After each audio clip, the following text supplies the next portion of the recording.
안녕하십니까. 기능의학으로 환자를 치료하는 의사 닥터덕입니다. 지난번에 올렸던 그 현미에 대한 영상에 많은 분들이 관심을 갖고 댓글을 달아주셨는데, 그 댓글 중에서 이제 옥살산에 대한 얘기가 많이 올라와 있더라고요. 그래서 그거를 좀 언급해 드릴까 하는데, 제가 얘기했던 포인트는 현미 안에 들어있는 우리한테 도움이 될 만한 성분들이 꽤 많고, 또 그 중에서 해가 될 수 있는 성분들도 있지만 그거는 최대한 줄일 수 있는 방법이 있으니까 좋은 거는 이득을 보고 안 좋은 건 좀 낮추자, 이런 의미로 제가 영상을 만든 거고요. 그 안에 또 이제 유해한 성분 중에 하나를 이제 옥살산으로 보는 분들이 있는 거예요. 근데 그 옥살산에 대한 얘기를 언급을 좀 해드리면 도움이 될 것 같아서 오늘 이 영상을 이제 찍고 있는데, 우선 이제 옥살산이 많은 음식을 먼저 예를 들어 볼게요. 여러분들이 잘 알고 있는 시금치, 그 다음에 비트, 미소 된장, 너트 중에서는 아몬드, 뭐 이런 것들이에요. 다들 잘 드시죠? 좋아하시는 분들은 아몬드 같은 경우도 매일 몇 알씩 드시는 분들도 있고요. 시금치도, 포항 시금치도 유명하다고 하지만 잘 볶아 데쳐내면 정말 맛있는 식재료죠. 또 장에 좋다고 얘기하는 청국장 같은 경우, 미소 된장, 뭐 이런 것들도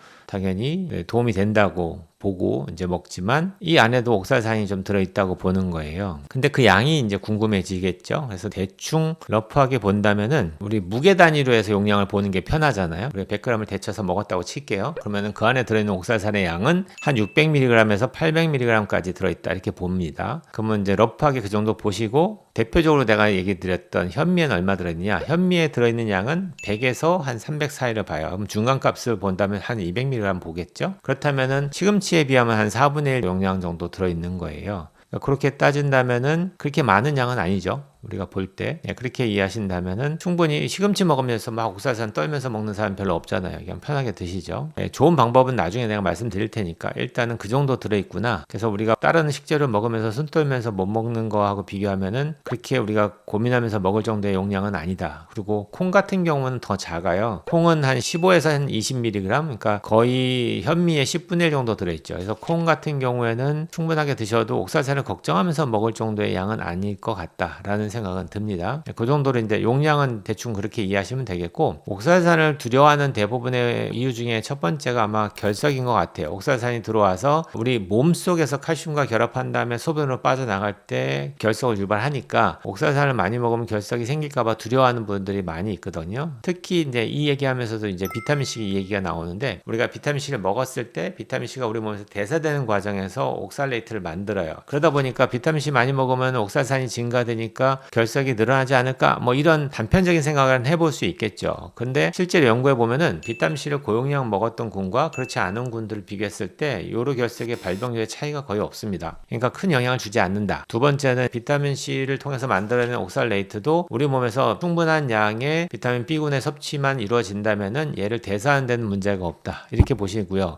그럼 주된 메인 팩터는 내가 먹는 거란 얘기죠. 그래서 결석 환자들한테 시금치 못 먹게 하잖아요. 그런 의미하고 비슷한 거예요. 근데 그렇다고 치지만 또 재미있는 논문이 하나 있어요. 그건 뭐냐면은, 우리가 옥살레이트가 걱정돼서 저옥살레이트 식단을 하는 분, 그러니까 옥살레이트가 적은 식단만 하는 분과 옥살레이트가 많은 식단을 먹되 이것과 함께 어떤 영양소 하나를 같이 먹었을 때 어느 군에서 옥살레이트에 대한 유해성이 더 높으냐 본다면은, 옥살레이트를 많이 먹지만 이 영양소 하나가 같이 들어가면은 전혀 문제가 안 된다라는 연구 데이터가 되게 많이 나옵니다. 지금 연구 자료로는. 그렇다 보면은 우리가 굳이 손 떨면서 옥살레이트가 많으니까 먹으면 안 되겠다라는 것보다는 식사를 할 때 꼭 집어넣어서 같이 먹어주면 좋을 것만 챙겨주면은 문제가 없겠다라는 게 더 정답에 가깝겠죠. 그게 대표적인 뭐냐? 그게 바로 칼슘입니다. 왜냐하면은 우리가 걱정하는 게, 몸속에 이미 들어와 있는 옥살레이트는 내 몸속에는 칼슘과 만나서 빠져나가는 과정에서 이게 만들어진다고 보는 거잖아요. 이 얘기를 할 때는 또 되게 복잡한 여러 가지가 또 필요해요. 칼슘 대사에 관련된 비타민 D나 K2나 뭐 이런 것들이 다 연관을 주거든요. 근데 이런 거 다 빼놓고 그냥 단편적인 것만 얘기하면 안 되고요. 일단은 그냥 러프하게만 본다면은 결국에는 우리 몸 속에서의 문제가 아니고, 내가 먹었던 음식은 장관을 통과하는 과정에서 우리 몸에 들어와야 되는 과정이 필요하잖아요. 그래서 아까 옥살레이트가 많은 식단을 먹더라도 내가 대변을 통해서 배출을 하고 내 몸속에 옥살레이트가 안 들어오면 끝나는 문제잖아요.